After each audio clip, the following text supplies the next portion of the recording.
नमस्कार. आपण पाहताय सिटी नाव. विशेष चर्चा या कार्यक्रमाचा आजचा हा पुढचा भाग. आणि आज या चर्चेमध्ये माझ्याबरोबर सहभागी होत आहेत महाराष्ट्र साहित्य परिषदेचे कार्यवाह श्री प्रमोद आडकर साहेब. नमस्कार. प्रमोद आडकर यांची वेगवेगळ्या कार्यक्रमातून वेगवेगळ्या उपक्रमातून पुणेरी जनतेला असलेली ओळख याविषयी मला अधिक काही सांगण्याची आवश्यकता नाही.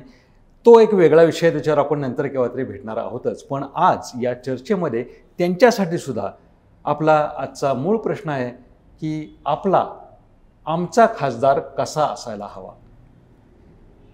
या प्रश्नाच्या उत्तरांचे वेगवेगळे कंगोरे त्यांच्या क्षेत्रांच्या आणि त्यांच्या उपक्रमांच्या माध्यमातून आपण जाणून घेणार आहोत. आपण थेट वळूया या प्रश्नाकडे. आडकर साहेब, काय सांगाल, आपला खासदार कसा असायला हवा? आपला खासदार कसा असावा याचं मी पूर्ण डिटेल उत्तर देतो. नक्कीच. असं आहे की पुणे हे विद्येचं माहेरघर समजलं जातं. भारतामध्ये काही महत्त्वाची जी शहरं आहेत त्याच्यामध्ये पुण्याचं नाव अग्रेसर आहे. अनेक बाबींकरता पुणे प्रसिद्ध आहे. त्यामुळं पुण्याचा खासदार आला की जो कोणी खासदार होईल त्याला पहिली गोष्ट म्हणजे पुण्याची सर्वांगीण माहिती असली पाहिजे. नक्कीच. पुणेकरांचे प्रश्न माहिती असले पाहिजेत. तळागाळापर्यंत म्हणजे टिल रूट आपण म्हणतो तिथपर्यंत त्याला पोचण्याची इच्छा असली पाहिजे. आणि सर्वात महत्त्वाचं म्हणजे जे भेडसावणारे प्रश्न आहेत आणि त्याचं महत्त्वाचे उदाहरण द्यायची म्हणजे पहिलं म्हणजे आज पुण्याची वाढणारी गर्दी आणि ट्रॅफिक. आज असाच जर ट्रॅफिक राहिलं पुण्याचं तर पुढच्या 2-3 वर्षानंतर आपण दुचाकीसुद्धा चालवू शकू का नाही रस्त्यावरनं, हा प्रश्न निर्माण झालेला आहे. निश्चितच. आज वाढती लोकसंख्या, प्रत्येक माणूस आज नोकरदार आहे. प्रत्येक घरामध्ये 4-4 गाड्या, 2 व्हीलर्स आहेत. आता शेवटी प्रत्येक डेमोक्रेसी आहे त्यामुळे प्रत्येकजण घेणारच, तो वेगळी गोष्ट आहे. अगदी. पण आज हा प्रश्न सोडवायचा कसा, त्याच्यावर काहीतरी तोडगा पाहिजे. तर याच्यावर फ्लायओव्हर्स म्हणा किंवा काय, हे शेवटी खासदाराचा विचार आहे की आपण आज ह्या गर्दी आपण कशी बायफर्केट करू शकू. हा पहिला प्रश्न खासदारांनी जास्त प्राधान्याने सोडवायची गरज आहे. प्राधान्याने. दुसरा महत्त्वाचा प्रश्न म्हणजे पाणी प्रश्न. तो प्रत्येक वर्षी येतो. प्रत्येक वर्षी 10-20-30 साठा येतो. मग शेवटी सगळेजण गॅसवर पाणी कपात होते टळते. पावसाने कृपा केली तर पाणी कपात टळते, नाही कृपा केली तर पाणी कपात ही 100% होणार आहे. अगदीच. पाण्याविषयी इतके वर्ष आपण बोलतोय पण त्याच्यावर काही कायमस्वरूपी तोडगा निघत नाही आहे. पुण्याला अनेक धरणं आहेत पण ती धरणं शेवटी असं आहे की जसं पुणं वाढतंय, जसा पुण्याचा व्याप वाढतोय तसं लोकसंख्या म्हणा, हॉटेलची संख्या, एक हॉटेल म्हणलं तरी त्याला प्रचंड प्रमाणात पाणी लागतं. अगदी. एक उदाहरण द्यायचं म्हणलं तर हे वाढणारच आहे. कमी काही होणार नाही आहे. कुठंतरी अशी वेळ येणार आहे की पाण्याचा प्रश्न हा गंभीर होणार आहे. अगदी. आज तुम्ही महाराष्ट्रामध्ये आज बाकी काही गावांना तुम्ही जा, 5 दिवस, 8 दिवस, 10 दिवस, 15 दिवसानंतर एकदा पाणी येतं. ती माणसं कशी जगतात. पुण्याचा प्रश्न तसंच पाणी वाचवायचं कसं यावरही विचार आज खासदारांनी पुणेकरांना थोडं समजावलं पाहिजे. आणि पुणेकर सुजाण आहेत, अगदी. ते समजून घेतातच. पण तरी आपण पाणी वाचवलं पाहिजे. मुख्य म्हणजे तर खासदारांनी काय लक्ष दिलं पाहिजे, मुख्य म्हणजे आज भेडसावणारी गर्दी, त्यावर तोडगा. त्याच्यानंतर दुसरं म्हणजे पाणी प्रश्न. हे 2 तर सर्वात अतिशय आता गरिबी हटवणं किंवा बाकी योजना ज्या आहे शासनाच्या त्या गरिबापर्यंत पोहोचवणं हे सगळं त्याच्या कामाचा भाग येतो. नक्कीच. पण हे 2 अतिशय महत्त्वाचे जे प्रश्न आहेत हे जर सुटले नाहीत तर पुढच्या 2-4 वर्षाच्या काळामध्ये आपल्याला त्याची फळं भोगायला लागतील. हे सगळ्यात महत्त्वाचे असे भेडसावणारे प्रश्नांमधले जे ठळक मुद्दे आहेत की गर्दी, त्यातनं निर्माण झालेलं ट्रॅफिक आणि मग त्या गर्दीला पुरेल असा पाणीसाठा. आता गर्दी वाढते म्हणून धरणं वाढवणं हे शक्यच नाही, पाऊस वाढवणं आपल्या हातात नाही. या सगळ्या पार्श्वभूमीवर जसं मुंबईत येणारे लोंढे रोखा तसं पुण्यात येणारे लोंढे रोखा अशीच भूमिका पुणेकर नागरिकांना कधी काळी घ्यावी लागली. कसं आहे माहिती आहे का, मी परत एकदा सांगतो की डेमोक्रेसी प्रिव्हेल्स, आणि या डेमोक्रेसीमध्ये लोंढे थांबवणं हे शक्य होणार नाही. कसे थांबवणार तुम्ही लोंढे? आज परत जसं पुणेकर बाहेरगावी किंवा कुठं पोटापाण्याचे व्यवसाय करता जातात तसं बाहेरच्या लोकांनाही पुण्यात यायचा हक्क आहे ना. केव्हा तो थांबवणार कसा तुम्ही? तो थांबवणं शक्य नाही, त्यामुळे तो थांबवता येणार नाही. म्हणजे एका अर्थी हा मुद्दा जातो खासदारांच्या दूरदृष्टी धोरणांकडे की मागच्या 10 वर्षापूर्वी पुण्याची अवस्था काय होती, आज काय आणि पुढच्या 5 वर्षांनी काय असेल याचा जर विचार केला तर पुण्यातल्या रस्त्यांना मग उड्डाणपूल असतील, ग्रेड सेपरेटर असतील, नेमका काय मार्ग काढावा लागेल याची योजना आत्तापासून ध्यानी ठेवावी लागेल. ही मागच्या 10 वर्षांमधची परिस्थिती वेगळी होती बघा. दुसरी महत्त्वाची गोष्ट म्हणजे आज कॉन्क्रीट जंगल वाढत आहे. तुम्ही टेम्परेचर पुण्याचं काही वर्षापूर्वीचं बघा बरं, टेम्परेचर 10-20 वर्षापूर्वीचा त्याचा राईज कसा होत गेलेला आहे. आज उन्हाळा सुरू होताना काही भागातलं टेम्परेचर तापमान 42 डिग्री गेलेलं आहे. कशाला म्हणतात 42 डिग्री? तेच काही वर्षापूर्वी पुण्यात 30, 32, 33, फार फार फार गेला बाजार 35. हो. आज हे तापमान का वाढतंय? तर आपण झाडं कापतोय, बिल्डिंगा बांधतोय, ठीक आहे, ती पण काळाची गरज आहे, आपण धरून चाला. पण ज्या प्रमाणात झाडं कापतोय त्या प्रमाणात ती झाडं लावतायत का, लावली जात आहेत का, त्याचं जोपासना त्याची होतीये का, हे इतके. दुसरं, आज रस्त्याचा विचार केला तर रस्त्याचे खड्डे. आज मुख्य म्हणजे एका ठिकाणून दुसऱ्या ठिकाणी पोहोचण्याकरता आज जसं ट्रॅफिक गर्दी कारणीभूत आहे तसे खड्डे कारणीभूत आहेत. निश्चितच तुम्ही स्मूथली प्रवास करू शकत नाही.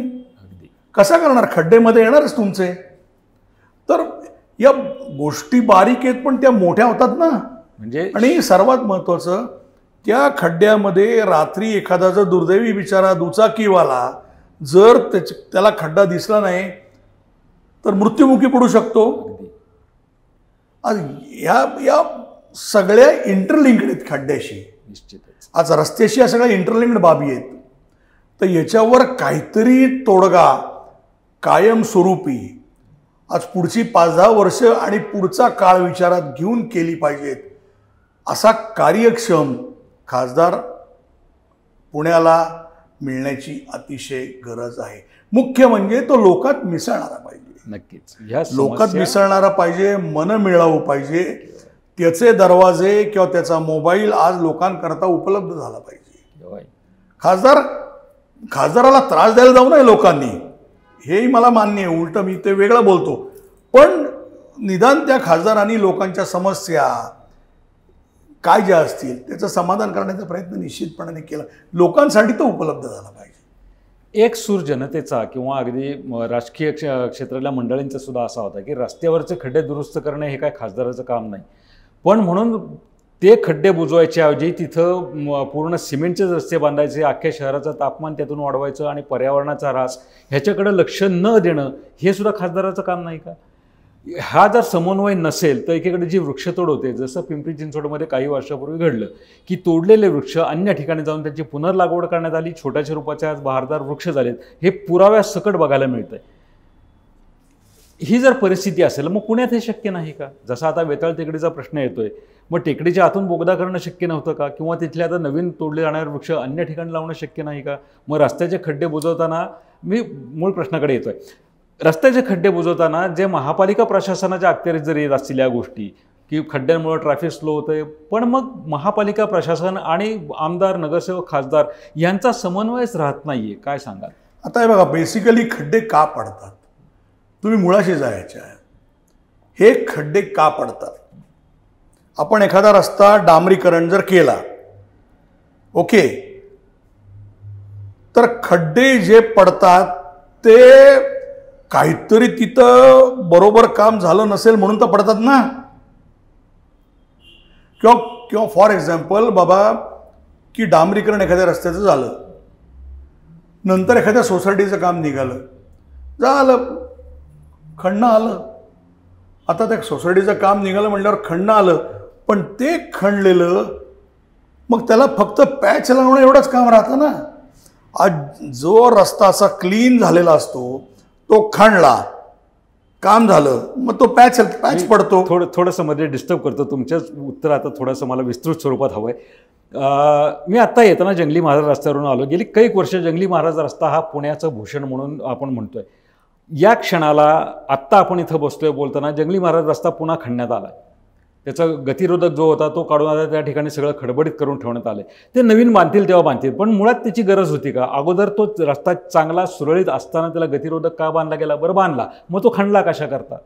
म्हणजे रस्ता जी आपण अपेक्षा करतोय सुरळीत असावेत, सुरळीत रस्त्याची वाट लावली जाते. काय असतं याला कधी कधी विचारधारा पण मध्ये येऊ शकते. आता त्या ठिकाणी गतिरोधक जंगली महाराज रोडवर लावायला पाहिजे का? तर माझं तर मत आहे हो. कारण काय आहे, वाहनांचा जो वेग असतो तो वेग तुम्हाला नियंत्रित ठेवायचा असेल तर गतिरोधक हा मॅन्डेटरी आहे, केव्हाही तो लावायला लागतो. तो लावल्यानंतर मग तिथले आजूबाजूचे रहिवासी किंवा कोणीही अरे फार मोठा लावलाय, मग ती तक्रार होते. मग त्या तक्रारींवर तक्रार झाल्यानंतर शेवटी लोकांची तक्रार म्हणल्यानंतर मग तो काढला जातो किंवा तो लहान केला जातो. पण तो जर बसवतानाच जर थोड्याशा गणितात जर बसवला तर हा प्रश्नच येणार नाही. पण गतिरोधक हवा का? तर हवा. कारण नाहीतर ती वाहनं सुसाट सुटतील. त्याला काही धर्मन राहणार नाही. रस्ता क्रॉस करणार कशी माणसं? आणि रस्ता क्रॉस करताना गतिरोधकाच्या पूर्ण क्रॉस केला तर निदान गतिरोधकाच्या वेळेला आज ते वाहन आपला स्पीड कमी करणार आहे, हे नक्की. पण गतिरोधक हा जर मोठा बसवला तर तो घातकही ठरू शकतो ना. निश्चितच. रात्री चुकून एखाद्या माणसाला आता दिसायला पाहिजे, पण काय असतं शेवटी माणूस आहे. माणूस म्हणल्यावर एखादी चूक आलीच की पटकन स्पीडने याला गतिरोधक दिसला नाही तर मोठा जर गतिरोधक असेल तर त्या स्पीडवरून त्याच्यावरून जी गाडी उडेल त्याचं काय करायचं? हा म्हणून आज हे बारीक प्रश्न आहेत. पण बारीक प्रश्न मोठे होतात का? तर होतात ना. हाच मुद्दा आहे. नागरिकांकडून खासदारापर्यंत जो एक रस्ता पोचतोय विचारांचा, गतिरोधक अत्यंत वेगवेगळ्या पद्धतीचे, वेगवेगळ्या आकाराचे, त्याच्यावर कुणीच काही ॲक्शनच घेतली जात नाही महापालिका प्रशासनाकडून. दुसरीकडे हा पाण्याचा प्रश्न जो आपण बोललो, याच वेळी जे गतिरोधक काय साईजचे पाहिजेत ना हे शेवटी कॉर्पोरेशन ठरवतं किंवा रस्त्याचा जो विभाग असतो रोड कॉर्पोरेशन ते ठरवतात. पण ते ठरवताना जर तो गतिरोधक योग्य जर बसवला गेला ना तर पुढे उद्योगच येणार नाही. तर याकरता कसं आहे माहिती आहे का? शेवटी knowledge is power. Please understand, knowledge is power. If the person sitting on the chair is quite knowledgeable, मग हा प्रश्नच येणार नाही पुढे. नियोजन आणि समन्वय यातलाही थोडासा अभाव पडतोय. आता हा पडतोय का? तर शेवटी याला जबाबदार कोण आहे? शासनाला पूर्ण आपण वेटीच नाही धरू शकत. हे शेवटी it depends upon person to person.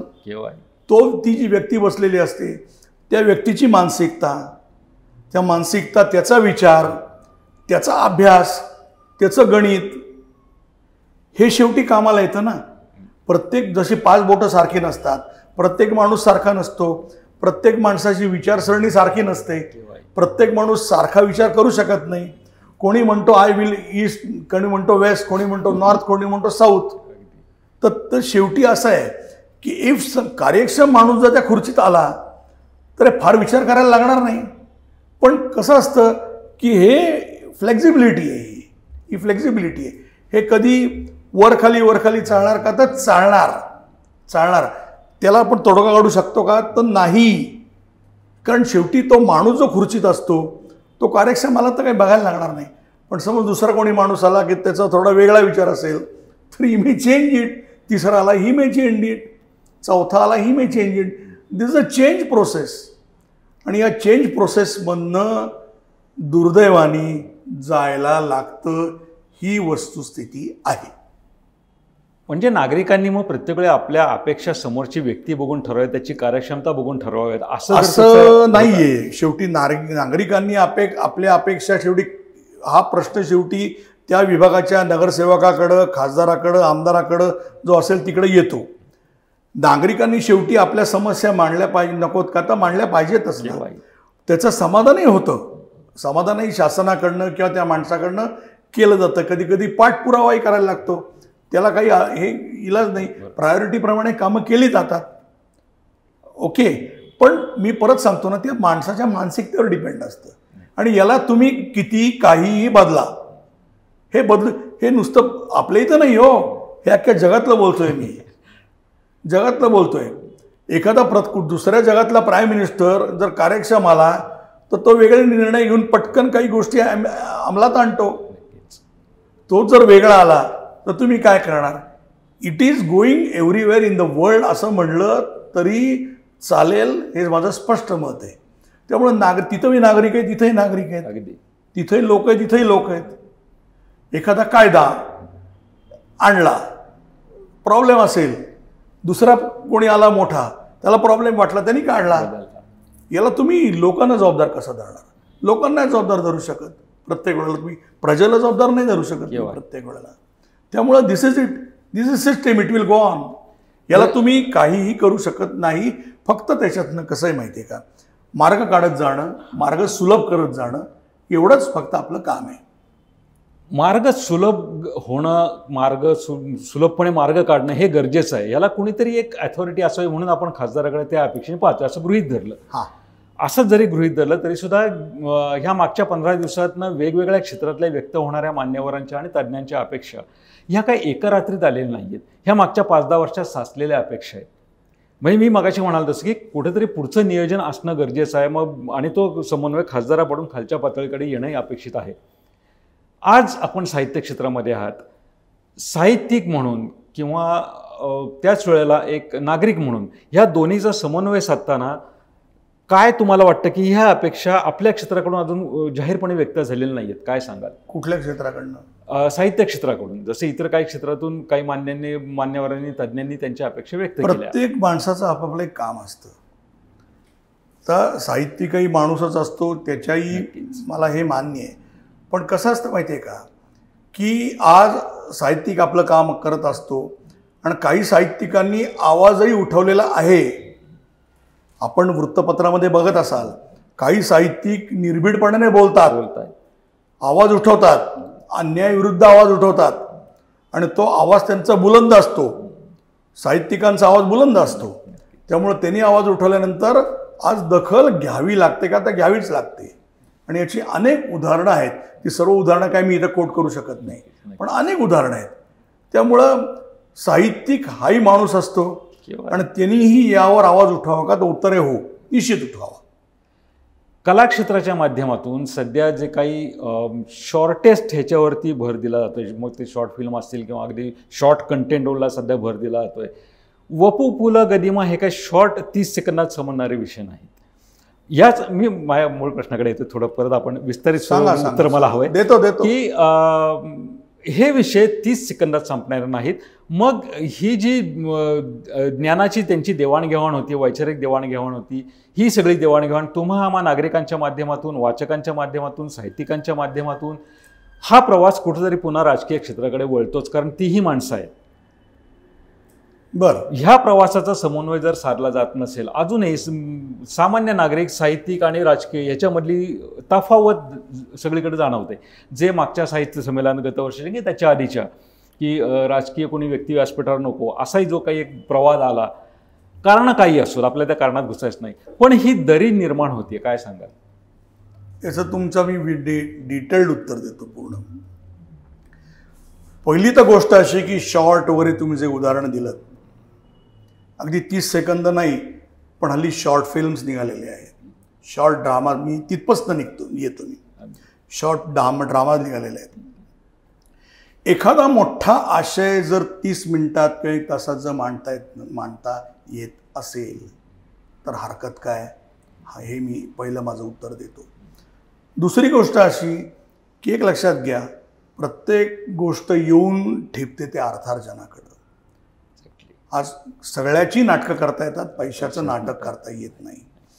एखादा मोठा टोलेजन 2-2.5 तासाचा सिनेमा, कलाकृती, नाटक हेही निर्माण व्हायला पाहिजे, मान्य आहे, पूर्णपणे विस्तृतपणे यायला पाहिजे.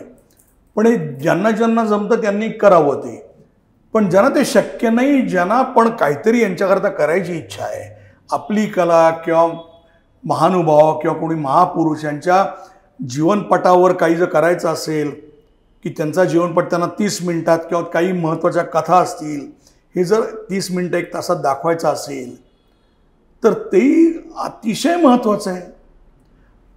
कार्यक्रमावर येतो मी, पूर्वी 3-3, 4-4 तासाचे कार्यक्रम चालायचे, 20-20, 10-10, 20-20 वक्ते. आता तो गेला काळ. आता 1.5 तास शॉर्ट अँड स्वीट प्रोग्राम, एक 5-6 व्यक्ती आपापली 15-15 मिनिटं विचार व्यक्त करतात. हे कार्यक्रम जास्त लोकांना भावतात. कारण एक लक्षात घ्या, प्रत्येकाचं लाईफ फास्ट झालेलं आहे आता. ट्रॅव्हलिंग, आज इथनं जर घरी जायचं असेल तर आपण घरी या वेळेत पोचू काय तुम्ही खात्री देऊ शकताय का? नाही देऊ शकत ना. तर म्हणून कार्यक्रमस्थळी येणं जाणं, घरच्या जबाबदाऱ्या सगळं सांभाळण्याकरता सगळं सांभाळायला लागतं. त्यामुळं आज short programme, short films, short नाटकं किंवा हे सगळं स्वागतार्थ आहे का? तर उत्तर आहे याच्यावर भर दिला पाहिजे का? भर दिला पाहिजे. आणि पुढं हेच येणार हे लक्षात घ्या. आणि तुम्ही काय म्हणलात पुढं? या माध्यमातून जेव्हा मोठे विषय आपल्याला हाताळायचे असतात, मग नाही राजकारण, थांबा राजकारण तुम्ही ते म्हणलात. अनेक मतप्रवाह आहेत की साहित्य संमेलनाच्या व्यासपीठावर राजकीय व्यक्ती नको. का नको? का नको? त्या व्यक्ती सुद्धा हुशारच असतात. ती माणसं आहेत, तीही वाचक आहेत. माझ्या प्रश्नाचं उत्तर तुम्हीच दिलं अर्ध. तीही माणसं आहेत, तीही वाचक आहे. आणि शेवटी असं आहे की शासन तुम्हाला साहित्य संमेलनाला निधी देतं म्हणून घ्या असं नाही. पण शेवटी त्यांच्या ती नॉलेजेबल आहेत. आज बरेचसे, आज तुम्ही राजकारणी बघा, आज त्यांचं वाचन लेखन, मी आज कोणाचं नाव नाही इथं घेणार, पण व्यासंगी येतो. आपल्या भाषणांमधनं त्यांचं प्रभुत्व समजतं. नक्कीच. त्यामुळे राजकीय मंडळी व्यासपीठावर साहित्य संमेलनाच्या किंवा कुठं नकोत का? ही कल्पना मांडणं म्हणजे का मांडतात लोक हे मला अजूनही कोडच आहे. त्याच्यावर काही मी भाष्य करत नाही, कारण परत व्यक्ती स्वातंत्र्य येतं. नाही, तो आज आपला विषय सुद्धा नाही. पण माझा मुद्दा आहे की त्यातून जे काही तफावत निर्माण झाली सामान्य माणसांकडे, असं अरे साहित्यिक असे वेगळे समजतात का, राजकीय तसे वेगळे समजतात का? नाही, सामान्य माणूस आता हुशार झालाय. सामान्य माणसाला कळतं आता सगळं. सामान्य माणूस हा तुमच्या आमच्यापेक्षा हुशार झालेला आहे. त्याला ते व्यासपीठ कळतं, त्याला ती माणसं कळतात, त्या प्रत्येक माणसाने काय काय सहभाग घेतलेला आहे ते चांगलं समजतं. त्यामुळे सर्वसामान्य माणसाला आता पूर्ण समजतंय. कारण ह्याच्यावर इतका उहापोह झालेला आहे आणि ते सगळं उहापोह माणसांपर्यंत पोहोचलं आहे ना. त्यामुळे ती हुशार झालीत माणसं. त्यामुळे they have accepted it and let us accept it. एक पुणेकर नागरिक म्हणून साहित्य क्षेत्राकडून असेल, कला क्षेत्राकडून असेल, तुमच्या स्वतःच्या अपेक्षा काय आहेत हा पहिला प्रश्न. आणि अनुषंगाने या प्रश्नाची दुसरी बाजू अशी की या अपेक्षा एकीकडं पुणेकर नागरिक म्हणून असताना जेव्हा आपल्याला राजकीय प्रवास करायचा आहे, माणूस म्हणून आणि साहित्यिक म्हणून दोन्ही रूपं आपल्यामध्येच आहेत, एकाच वेळेला आपण या दोन्ही रूपातनं राजकीय क्षेत्राकडे प्रवास करतो आहोत. कारण खासदार हा आपल्याला हवाच आहे. आपल्या भोवतीचं राजकीय वर्तुळ आपण टाळूच शकत नाही. या परिस्थितीत तुम्ही या सगळ्या पार्श्वभूमीवर या वर्तुळाकडे कसं पाहता? म्हणजे माझ्या पुणेकर म्हणून खासदाराकडनं अपेक्षा, साहित्यिक म्हणून आणि नागरिक म्हणून दोन्ही एकाच वेळी, दोन्ही रूपं आपल्यात आहेत. अच्छा, आपण स्वतःला दोन्ही रूपात असं वेगळं ठेवून निवडणुकीला सामोरं जात नाही. तर असं आहे की मी मगाशी म्हणलं तसं की खासदार हा आपल्याला वेळ देणारा असावा. आपले प्रश्न जे असतील पुण्याचे हे दिल्ली दरबारी मांडणारा असावा. कारण तिथं मांडून आज एखादी ट्रेन म्हणा किंवा एखादे रस्ते म्हणा किंवा एखादी योजना म्हणा किंवा काही वेगळ्या वेगळ्या स्तरातल्या लोकांकरता काही योजना म्हणा, या शेवटी येणार तर आपल्याला शेवटी सेंट्रलकडनंच ना. खासदार means it he goes to central government, आमदार मीन्स स्टेट गव्हर्नमेंट. तसं आमदाराचं काम आहे तसं खासदाराचं काम आहे. बरोबर. त्यांनी हे सगळे प्रश्न जे मी मगाशी सांगितले हे समजून घेऊन आज ते सेंट्रलमध्ये आज मांडले पाहिजे आणि त्याचं इम्प्लिमेंटेशन होतं का नाही ते बघितलं पाहिजे. इम्प्लिमेंटेशन होईपर्यंत पाठपुरावा केला पाहिजे. त्याच्यानंतर पुण्यात असताना नागरिकांना वेळ दिला पाहिजे, नक्की त्यांच्या समस्या जाणून घेतल्या पाहिजेत आणि पाणी प्रश्न किंवा रस्ते सर्व सोडवण्याकरता जे जे शेवटी आहे बघा, खासदार असो किंवा कोणी असो, he is not God. Miracles can happen in one night. शेवटी इट इज अ प्रोसेस. आणि काही गोष्टी तुम्ही किती मनात आणले तरी नाही बदलू शकत हो. तुम्ही रस्ते मोठे करू शकता का, बिल्डिंगा पाडू शकता का, नाही पाडू शकत. जे आहे ती वस्तुस्थिती स्वीकारून त्याच्यातनं मार्ग कसा काढता येईल हा महत्वाचा मुद्दा खासदारांनी विचारात घेतला पाहिजे. अत्यंत रोखठोक अशा एका कन्क्लुजनकडे आपण आलेलो आहोत. वस्तुस्थिती स्वीकारून त्यातून कसा मार्ग काढता येईल याचा विचार करणारा खासदार आपल्याला हवा आहे.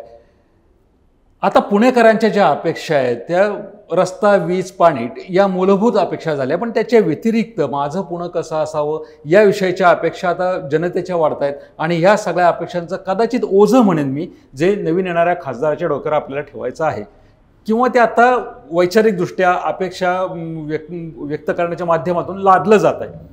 या सगळ्या पार्श्वभूमीवर आपण सगळेजण या निवडणुकींना सामोरं चाललो.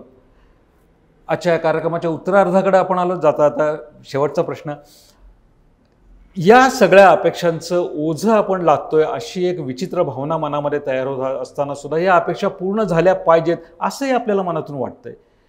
खासदारांनी आपल्या या अपेक्षांविषयी काय विचार करावा याचं तर रोखठोक उत्तर आपण दिलंच, पण त्याच वेळेला या खासदाराला आपण किती वेठीस धरतोय वेगवेगळ्या क्षेत्रांच्या आणि वेगवेगळ्या अपेक्षांच्या माध्यमातून याचा विचार जर आत्ता त्याच्या मुळाशी नसेल तर पुन्हा तेच की नियोजन त्यांनी तरी कसं करावं. वेठीस धरणं हा शब्दच वगळा. कोणी कोणाला वेठीस धरत नाही.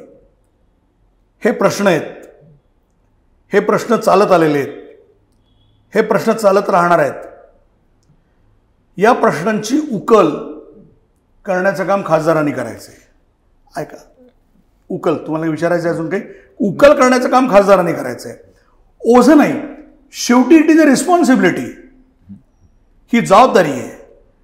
जसं प्रत्येकजण आपापली जबाबदारी पार पाडतं. जसं आय एम ॲडव्होकेट. ॲडव्होकेट म्हटल्यानंतर एखादं मोठं मॅटर येतं, छोटं मॅटर येतं. I have to deal with it. मग एखाद्या मॅटर करता मला 5 तास लागतील, एखाद्या मॅटर करता अर्धा तास लागेल. I will be overburden by the big matter. पण याचा अर्थ शेवटी ते स्वीकारायचं नाही का, तर ते स्वीकारायचं. असाच एखादा मोठा प्रश्न खासदारासमोर येऊ शकतो. मग तो कसा सोडवायचा ते त्याचं कसं आहे आणि कार्यक्षम खासदार तो सोडवणारच. शेवटी हे प्रश्न आहेत, हे त्याच्यापर्यंत जाणार आणि त्याला ती उत्तरं शोधायची आहेत आणि त्यातनं मार्ग काढायचा आहे. प्रत्येक गोष्टीतनं मार्ग निघणं हे अशक्य आहे. इतकं सोपं नाही. परत तुम्हाला सांगितलं मगाशी मी.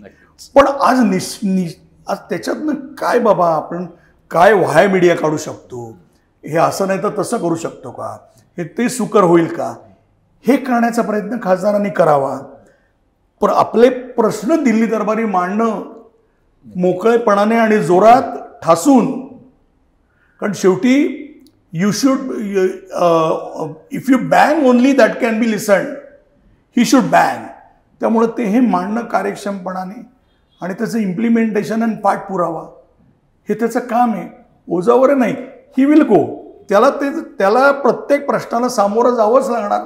शेवटी जबाबदारी घेतली आहे त्यांनी. ती एकदा जबाबदारी घेतली म्हणल्यानंतर ती स्वीकारली पाहिजे आणि जो काय कोणी खासदार होईल त्यांनी तो स्वीकारली पाहिजे. त्याला काही पर्याय राहत नाही. राहतो का पर्याय? काही पर्याय राहत नाही. पण व्यक्ती तशा प्रकृती. परत सांगतो, आता कोण खासदार येईल, ते किती कार्यक्षम असेल, काय असेल, ह्याच्यावर आत्ता कोणी जगातलं कोणीच भाष्य करू शकत नाही. पण हे सगळे प्रश्न आहेत. हे जो कोणी येणार तो पुण्यातलाच असतो, पुण्यातलाच असेल, त्याला माहिती असेल, त्यांनी याचा उकल करायचा प्रयत्न निश्चितपणाने करावा. वस्तुस्थिती स्वीकारून त्या विचारांनुसार किंवा त्या अपेक्षांनुसार त्या प्रश्नांची उकल करणं आणि जबाबदारी, माझी खासदार म्हणून असलेली जबाबदारी घेणं, असा खासदार आपल्याला असायला हवा. हे केवळ समर्पकपणे नव्हे तर रोखठोकपणे प्रमोद जाडकर यांच्या माध्यमातून आपल्यासमोर आलं आहे. एक सर्वसामान्य पुणेकर नागरिक म्हणून असलेल्या त्यांच्या जाणीवा त्यांनी आपल्यापर्यंत पोहोचवायचा प्रयत्न केला आहे. मला वाटतं या जाणीवा, हे विचार, या भावना तुम्हा सर्वांच्याच आहेत. कदाचित त्यांच्या एवढ्या रोखठोक स्वरूपात आपल्याला मांडता आल्या नसतील किंवा विचारही करता आल्या नसतील, पण हे एक केवळ रोखठोक नव्हे तर सर्व समावेशक असं एक उत्तर आपल्यासमोर आलेलं आहे. अडकर साहेब, मनपूर्वक धन्यवाद इतक्या या मनमोकळ्या किंवा सर्व समावेशक चर्चेबद्दल. पुन्हा भेटूया आपल्या या विशेष चर्चेच्या पुढच्या कार्यक्रमात. पाहत राहा सिटी नाऊ.